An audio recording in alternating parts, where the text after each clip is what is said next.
গন্ধ বেরিয়েছে। এবার আমি এর মধ্যে কিন্তু পেঁয়াজের পেস্টটা দিয়ে দেবো।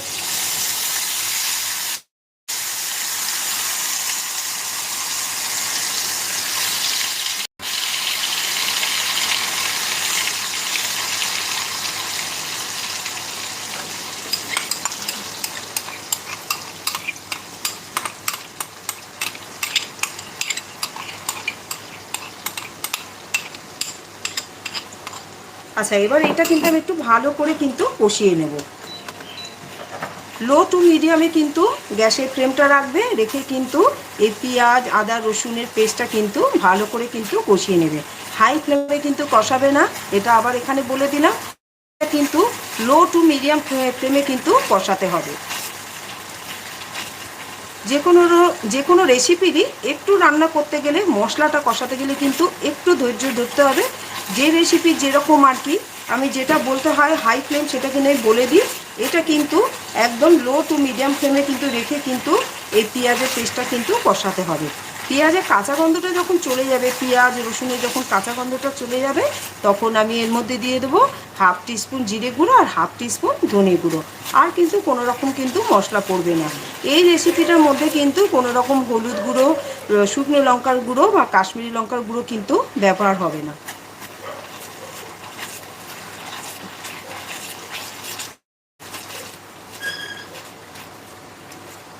ভালো করে কিন্তু এটা কষাতে হবে, কাঁচা গন্ধটা যাতে চলে যায় সেই পর্যন্ত কিন্তু কষাবে। তাড়াহুড়ো করলে কিন্তু হবে না।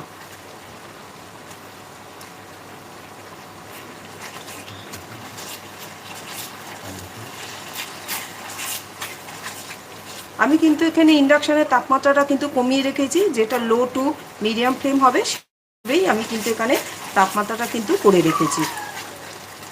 একদম কিন্তু তাড়াহুড়ো করবে না, হাই ফ্লেমে কিন্তু কষাবে না, এটা আমি বারবার করে রিপিট করে দিচ্ছি। আর কাঁচা গন্ধটা যখন যাবে তখনই কিন্তু আমি জিরে গুঁড়ো আর ধনে গুঁড়ো দেবো, আর কিন্তু কোনো মশলা কিন্তু এখানে অ্যাড হবে না।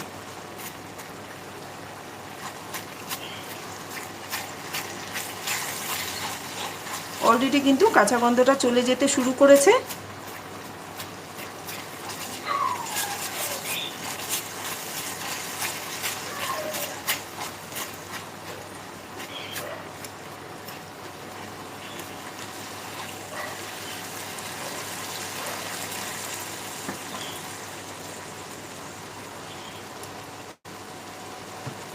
আচ্ছা, এখানে আমি ততক্ষণে দেখিয়ে দিই,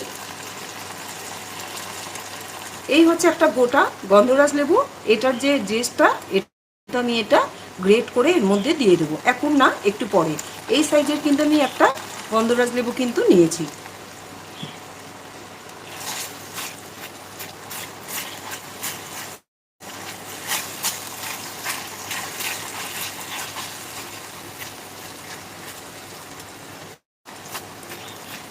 দেখো তেল কিন্তু অলরেডি একটু বাইরে দিয়ে বেরোতে শুরু করেছে, সাইড দিয়ে দেখো, সাইড দিয়ে কিন্তু একটা তেলটা কিন্তু আস্তে আস্তে ছাড়তে শুরু করেছে। এটা আর একটু যখন ছাড়বে তখনই কিন্তু আমি জিরে গুঁড়ো আর হলুদের গুঁড়ো, এই ধনে গুঁড়ো দেবো। এই রেসিপিতে হলুদ, শুকনো লঙ্কার গুঁড়ো, কাঁচা লঙ্কার, কাশ্মীরি লঙ্কার গুঁড়ো কিছুই কিন্তু এর মধ্যে আমি ব্যবহার করব না। খুব ভালো হয় খেতে, প্লিজ আমি যেভাবে করছি এইভাবে একবার তোমরা ট্রাই করো। গন্ধরাজ কাতলাটা ভীষণ ভালো লাগে খেতে। এটা কিন্তু পোলাওয়ের সাথেও কিন্তু খাওয়া যায়, আমি যে প্রসেসে করছি পোলাওয়ের সাথেও কিন্তু তোমরা খেতে পারবে। দেখো অলরেডি কিন্তু তেলটা কিন্তু সাইড দিয়ে বেরিয়ে আসতে শুরু করেছে, দেখতে পাচ্ছ এই সাইড দিয়ে কিন্তু তেলটা ছাড়ছে। এই অবস্থায় কিন্তু আমি এবার হাফ টিস্পুন দেবো জিরে গুঁড়ো আর হাফ টিস্পুন দেবো ধনে গুঁড়ো।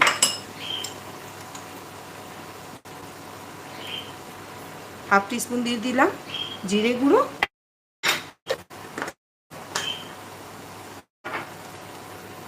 আমি কিন্তু এখনো কিন্তু নুনটা কিন্তু অ্যাড করিনি, পরে করব।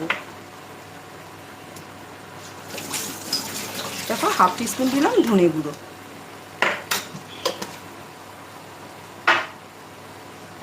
এবার মশলাটা দেখো এটার সাথে ভালো করে মিশিয়ে নেব।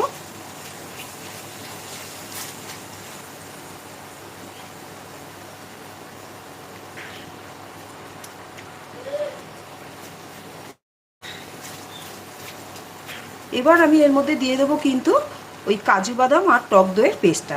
আচ্ছা, যারা আজকে নতুন লাইভ জয়েন করেছে আমার, তাদের জন্য উদ্দেশ্যে বলছি, যারা পুরনো বন্ধু তারা প্রত্যেকেই জানো আমি সব সময় এটা বারবার করে রিপিট করি, টক দই কিন্তু কখনোই ফ্রিজ থেকে বার করে নিয়ে কিন্তু দেবে না, নর্মাল টেম্পারেচারে আনবে, তারপরে কিন্তু টক দইটা কিন্তু ব্যবহার করবে। ফ্রিজ থেকে ঠান্ডা টক দই যদি বার করে যদি কোনো রেসিপির মধ্যে ইউজ করো তাহলে কিন্তু সেটা কেটে যাওয়ার খুব চান্স থাকে। এই যে দিয়ে দিলাম, দেখো কতটা স্মুথ হয়েছে, খুব ভালো করে পেস্ট হয়ে গেছে। চারমগজ, কাজু বাদাম আর টক দইয়ের পেস্টটা খুব সুন্দরভাবে হয়ে গেছে।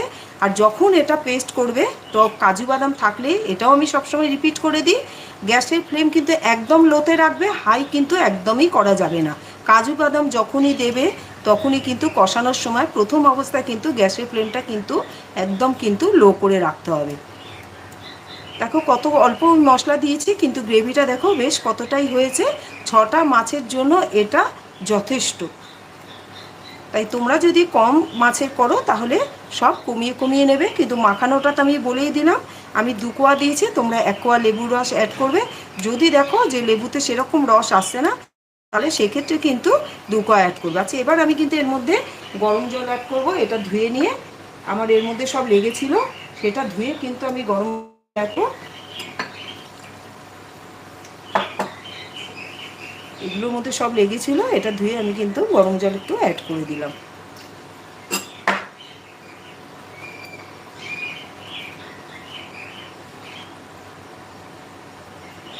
এবার আমি একটু নুন দেব, দিয়ে আমি চাপা দেব, এটা ভালো করে ফুটে একটা যাতে মানে গন্ধটা যাতে বেরিয়ে আসে, মশলাটা যাতে ভালো করে কষে যায়। আমি তো আগে পেঁয়াজের আর আদা রসুনের পেস্টটা কিন্তু মশলাটা খুব ভালো করে কষিয়ে নিয়েছি, কিন্তু এই যে টক দই দিলাম, চারমগজ, কাজু বাদাম বাটা, এটারও তো একটা ভালো করে কষাতে হবে, তাই জলটা দিয়ে দিলাম। জল দিয়ে এবার কিন্তু এটা আমি ভালো করে ফুটিয়ে নেব চাপা দিয়ে।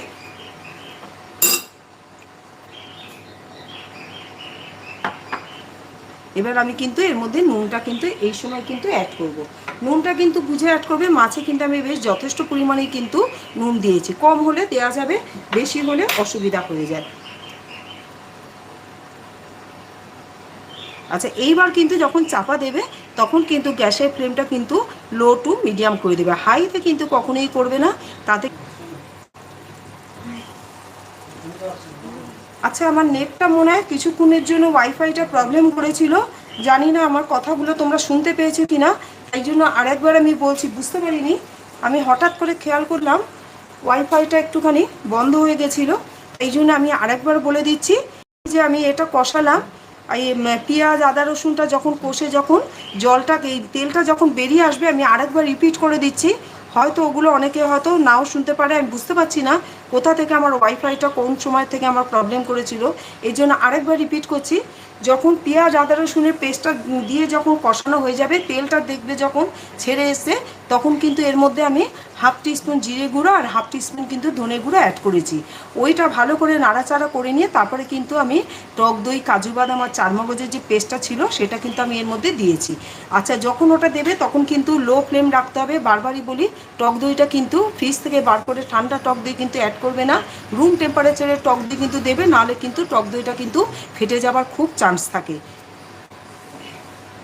আর কাজু বাদামের পেস্ট যখনই দেবে তখন কিন্তু গ্যাসের ফ্লেমটা কিন্তু একদম লো করে দেবে, নাহলে কাজু বাদাম কিন্তু তলাটা কিন্তু চট করে কিন্তু ধরে যায়।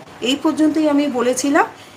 এবার আমি চাপা দিয়ে দিচ্ছি, চাপা দিয়েছিলাম, এটা কিন্তু আরেকটু হবে, এটা যখন আরেকটু হয়ে যাবে তারপর আমি কিন্তু ওই এটার আমি জেসটা কিন্তু দেব, এই যে গন্ধরাজ লেবুটা যে দেখিয়েছিলাম এটা কিন্তু জেসটা কিন্তু আমি এভাবে ঘষে কিন্তু এর মধ্যে কিন্তু দিয়ে দেবো। এটা কিন্তু একটু হোক। যারা আজকে আমার নতুন বন্ধু, আমার আজকে লাইভ প্রথম জয়েন করেছো, তাদের জন্য বলছি, প্লিজ আমার ভিডিও ভালো লাগলে আমার চ্যানেলটিকে সাবস্ক্রাইব করে দিও, আর ভিডিও শেষে ভিডিওটা ভালো লাগলে, রেসিপিটা ভালো লাগলে একটা অন্তত লাইক দিয়ে দিও। আমি প্রতিদিন ঠিক সন্ধ্যে 7টার সময় লাইভে আসি নতুন নতুন রেসিপি নিয়ে। আমি চেষ্টা করি খুব অল্প সময়ের মধ্যে একটা ভালো রেসিপি তুলে ধরার। আর তোমরা হয়তো খেয়াল করেছো, আমি একদম অযথা কিন্তু সময় নষ্ট করি না, প্রত্যেকের সময়ের তো দাম আছে। তোমরা এত ধৈর্য ধরে আমার ভিডিও দেখো, রেসিপিগুলো দেখো, তার জন্য তোমাদেরকে অসংখ্য ধন্যবাদ, আর আমার তরফ থেকে অনেক ভালোবাসা। আমার চ্যানেলে কিন্তু অনেক ভিডিও দেওয়া আছে, এমনি ভিডিওতেও পোস্ট করা আছে, লাইভে যাবে, লাইভেও অনেক ভিডিও পোস্ট করা আছে, প্লে লিস্টটা চেক করবে, প্লে লিস্টেও কিন্তু সমস্ত ভাগ ভাগ করে দেওয়া আছে, আরও কিছু অ্যাড করতে হবে, রোজই তো নতুন নতুন দিচ্ছি, সব এখনও অ্যাড হয়নি, সেগুলো আমি কিন্তু অ্যাড করে দেবো। আচ্ছা এটা দেখো দেখো কি সুন্দর ক্রিমি টেক্সচারটা চলে আসছে, আর উপর দিয়ে কিন্তু তেলটাও বেরিয়ে আসছে। এটা আরেকটু হলে এবার আমি এটা দিয়ে দেবো, কেন কি এইটা দেওয়ার পর কিন্তু বেশি ফোটানো যাবে না, যার জন্য যা করার কিন্তু আগে করে নেবে, ভালো করে কষানো সব কিছু কিন্তু আগে করে নেবে, কেন কি গন্ধরাজ লেবুর জেসটা যখন দেবো তখন কিন্তু বেশি কিন্তু ফোটানো যাবে, সেই জন্য আমাকে আগে কিন্তু সব করে নিতে হচ্ছে। এটা আরেকটু হোক, তারপরেই আমি এটা দেবো। আর একটু চিনি অ্যাড করতে হবে, মাছে কিন্তু কেউ চিনি অ্যাড করে না, কিন্তু এখানে যেহেতু গন্ধরাজ লেবুর রস আছে, টক দই আছে, অ্যাডজাস্ট করবার জন্য কিন্তু চিনিটা কিন্তু আমাকে একটুখানি দিতে হবে। দেখো কি সুন্দর তেলটা দেখতে পাচ্ছ তোমরা, তেলটা দেখো কি সুন্দর উপর থেকে ভেসে উঠেছে। এবার আমি মাছগুলোকে আগে আগে চিনিটা দিয়ে দিই, তারপর আমি মাছগুলো কিন্তু অ্যাড করব। আচ্ছা নুন আর চিনির পরিমাণটা কিন্তু আমি কখনোই বলি না, ওটা তোমরা তোমাদের টেস্ট বুঝে কিন্তু দেবে, এই দুটো মাপই কিন্তু আমি শুধু বলি না। দেখতে পাচ্ছ কি সুন্দর তেলটা কিন্তু উপর থেকে ভেসে উঠেছে, তোমরা দেখলে আমি অল্প তেলের মধ্যেই কিন্তু রেসিপিটা করলাম।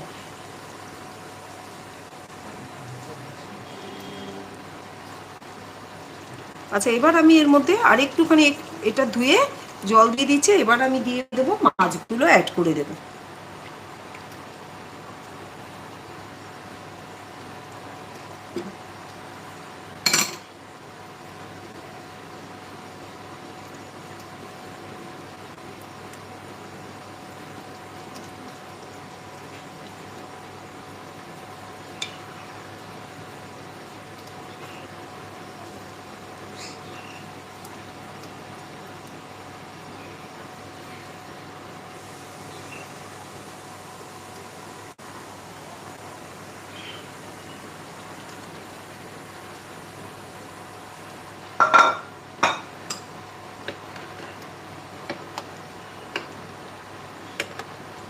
এখন কিন্তু আমার ইন্ডাকশানের তাপমাত্রা কিন্তু একদম কম, তোমরাও কিন্তু এই সময় কমিয়ে রাখবে, কেন কি এবার আমি অ্যাড করব হচ্ছে ওই গন্ধরাজ লেবুর জেসটা।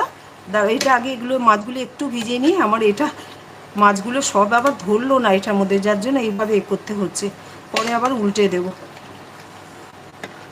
বেশি করতেও পারছি না, আবার মাছগুলো যদি ভেঙে যায় সেই জন্য। ঠিক আছে। আচ্ছা এইটা দেখো ভালো করে কিন্তু আগে গন্ধরাজ লেবুটাকে কিন্তু আগে ধুয়ে নিতে হবে। এই সময় কিন্তু বারবার বলে দিচ্ছি গ্যাসের ফ্লেমটা কিন্তু একদম লোতে রাখবে, আর এই যে এটা আছে এর মধ্যে দিয়ে কিন্তু আমি হালকাভাবে এই জেসটা কিন্তু নিয়ে নেব গন্ধরাজ লেবুর।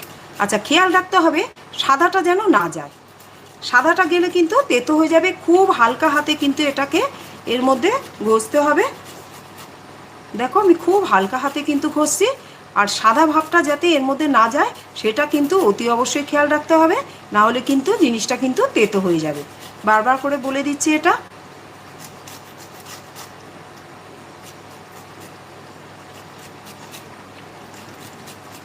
আচ্ছা এটা কিন্তু পরিমাণ বুঝে দিতে হবে, আমি যে পুরো গোটা নিয়েছি পুরোটাই কিন্তু এটার জেসটা দিতে হবে তার কোনো মানে নেই, একটু দেখতে হবে সেন্টটা কীরকম ছাড়ছে সেই বুঝে কিন্তু তোমরা দেবে। দেখো আমি কিন্তু ঘুরিয়ে ঘুরিয়ে দিচ্ছি আর খুব হালকা হাতে কিন্তু ঘষছি। আচ্ছা আমি কিন্তু আর এখন আর দিচ্ছি না, আর কিন্তু দিচ্ছি না। আর এই যে দুটো পাতা আছে, এই পাতা দুটো আমি একটুখানি ছিঁড়ে দিয়ে দিলাম, পাতা থাকলে দেবে, না থাকলে দেবে না, কোনো অসুবিধা নেই, কেন কি পাতারও কিন্তু ভালো সেন্ট রয়েছে। একদম ওতে করে রাখবে। আর এই দেখো এবার এটা কিন্তু ভালো করে মেশাতে হবে। এবার আমি একটু দেখে নেব যে গন্ধটা পারফেক্ট এসছে নাকি, তাহলে সেরকম বুঝলে কিন্তু তখন আগের থেকেই কিন্তু পুরোটা কিন্তু দিয়ে দেবে না।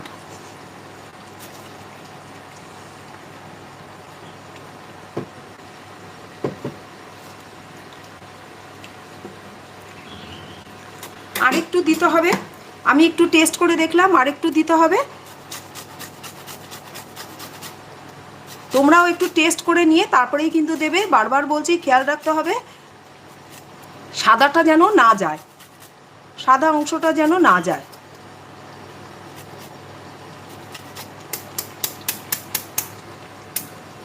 এবার এর উপর দিয়ে আরেকটা লেবু আমি রেখেছিলাম, এই লেবু একটুখানি এটাও কিন্তু আমি একটু চিপে দেব। দেখো কি দারুণ হয়েছে, আর দেখতেও কত সুন্দর লাগছে। প্লিজ এই রেসিপিটা একবার ট্রাই করো। পাতাটা থাকলে দেবে, না থাকলে দেবে না, কোনো কিন্তু তার জন্য প্রবলেম নেই। পাতাটা থাকলে গন্ধটা কিন্তু ভালো আসে। আমি আগেই বলেছি এটা দিয়ে কিন্তু বেশি কিন্তু ফোটানো যাবে না। এবার কিন্তু বন্ধ করে দিচ্ছি। এইবার কি করতে হবে, আমি কিন্তু ইন্ডাকশন কিন্তু বন্ধ করে দিয়েছি।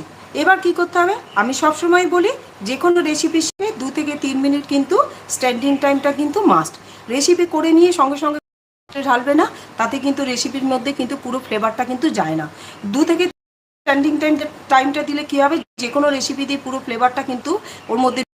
আর একটা হবে, কষানোটা যদি তোমরা পারফেক্ট করো দেখবে উপর থেকে কিন্তু তেলটা খুব সুন্দরভাবে ভেসে উঠেছে। তা আমি এখানে লাইভ করছি, আমি এতক্ষণ সময় নেব না। যারা আমার নতুন বন্ধু আজকে প্রথম জয়েন করেছে আমার লাইভে, তাদের জন্য আমি এটা বললাম। আমার প্রত্যেকে পুরনো বন্ধুরা জানে আমি কিন্তু যে কোনো রেসিপিতে স্ট্যান্ডিং টাইম দিই। এটার আবার আরেকটা বারবার করে বলে দিচ্ছি, গন্ধরাজ লেবুর জেসটা দেওয়ার পর আর গন্ধরাজ লেবুর রসটা দেওয়ার পর কিন্তু ঠিক 1 মিনিট মতো কিন্তু ফোটাবে। এর বেশি কিন্তু আর ফোটাবে না, তাহলে কিন্তু জিনিসটা কিন্তু স্বাদটা কিন্তু পুরো নষ্ট হয়ে যাবে। 1 মিনিট থেকে 1.5 মিনিট বা 2 মিনিটের মধ্যে ফুটিয়ে কিন্তু গ্যাসটা কিন্তু বন্ধ করে দেবে। আচ্ছা, এবার আমি তুলে দিয়েছি তোমাদের দেখানোর জন্য। কি সুন্দর, আমি যদি এটা আরও রাখতে পারতাম, আমি এতক্ষণ রাখছি না। তোমরা আমার ভিডিও এত ধৈর্য ধরে দেখছো, লাইভ করছি, তার জন্য দেখো কি সুন্দর ক্রিমি টেক্সচারটা এসছে, দেখো। আর তেলটাও কিন্তু দেখো উপর থেকে কিন্তু ভেসে উঠেছে, খুব সুন্দর লাগে এই রেসিপিটা। প্লিজ একবার ট্রাই করো, আর ভালো লাগলে আমাকে কমেন্ট বক্সে জানাতে পারো। আমি প্রতিদিন কিন্তু ঠিক সন্ধ্যে 7টার সময় লাইভে আসি নতুন নতুন রেসিপি নিয়ে। তাহলে যারা আজকে আমার নতুন বন্ধু, প্রথম আমার লাইভে এসছো, প্লিজ আমার রেসিপি ভালো লাগলে আমার চ্যানেলটিকে সাবস্ক্রাইব করে দিয়ে একটা অন্তত লাইক দিয়ে দিও। তোমাদের লাইক আর সাবস্ক্রাইবার পেলে আমি আরও অনেক দূর যেতে পারবো। তোমরা এত ধৈর্য ধরে আমার ভিডিও দেখো, সত্যি আমার কাছে এটা অনেক বেশি পাওনা। তার জন্য তোমাদেরকে আমার তরফ থেকে অসংখ্য ধন্যবাদ আর অনেক ভালোবাসা। তাহলে আজকের মতো আসি, কাল আবার ঠিক সন্ধ্যে 7টার সময় আসবো নতুন রেসিপি নিয়ে। আজকের মতো আসি, টাটা।